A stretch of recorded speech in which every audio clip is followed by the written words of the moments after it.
Moving on, the highest ever cash seizure by a probe agency is sending shockwaves across the nation.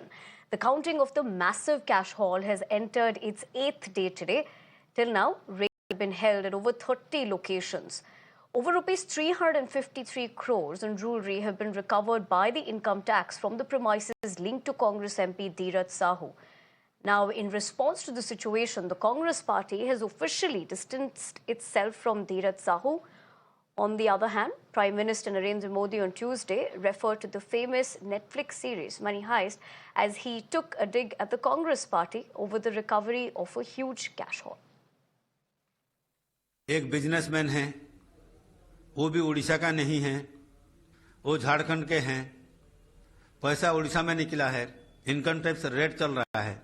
Income tax department अगर clarification statement जिस दिन देंगे, ये पैसा कहां से आया है, कितना है, किसका है, क्या नहीं है, उसके बाद हम स्टेटमेंट देने से अच्छा होगा। किसका पैसा है किसको मालूम है? एक आदमी को दिए हैं, ठीक है, वो तो कांग्रेस का संसद है, लेकिन कांग्रेस पार्टी का उसमें लेन देन क्या है? कांग्रेस पार्टी का कोई लेन देन उनके साथ नहीं है। ये बिजनेसमैन उन्हीं का जो है बिजनेस जो कर रहे हैं, क्या कर रहे हैं, क्या नहीं है, वो इनकम टैक्स डिपार्टमेंट स्टेटमेंट देने के बाद इसके ऊपर हम बोलेंगे। एक हफ्ते बीत जाने के बाद भी कांग्रेस के राज्यसभा सांसद धीरज साहू का कोई पता नहीं चला है। इनकम टैक्स की रेड अभी भी जारी है और ये धीरज साहू का वो बंगला है जिस पर पिछले 7 दिनों से इनकम टैक्स की छापेमारी चल रही है।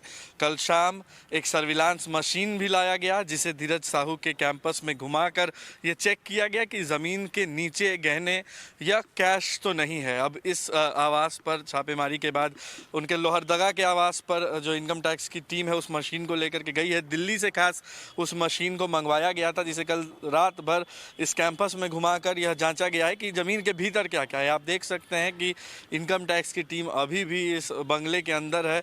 छापेमारी लगातार जारी है। टीम को कहीं ना कहीं उम्मीद है कि और भी कैश या गहने इस घर से बरामद हो सकते हैं। इनकम टैक्स की भी टीम अभी बंगले में मौजूद है और लगातार जांच रही है। दीवारों को चेक किया गया कल कि दीवार के भीतर तो कहीं कुछ छुपाया नहीं गया है। साथ ही जो ग्राउंड में मूर्तियां लगी हैं उन मूर्तियों को भी एक एक करके चेक किया जा रहा है। 7 दिन बीत जाने के बाद भी धीरज साहू या उनकी कंपनी बोध डिस्टिलरी प्राइवेट लिमिटेड की ओर से कोई भी बयान अभी तक सामने नहीं आया है कि आखिर इतना बड़ा रकम जो है वो उनके पास पहुंचा कैसे और 3.5 करोड़ से अधिक कैश एक जगह पर उन्होंने कैसे इकट्ठा कर लिया।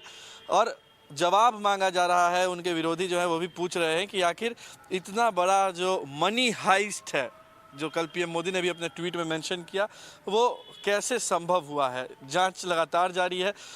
कई ठिकानों पर अभी भी छापेमारी हो रही है और इनकम टैक्स की टीम को उम्मीद है कि और ज़्यादा कैश या धन बरामद किया जा सकता है।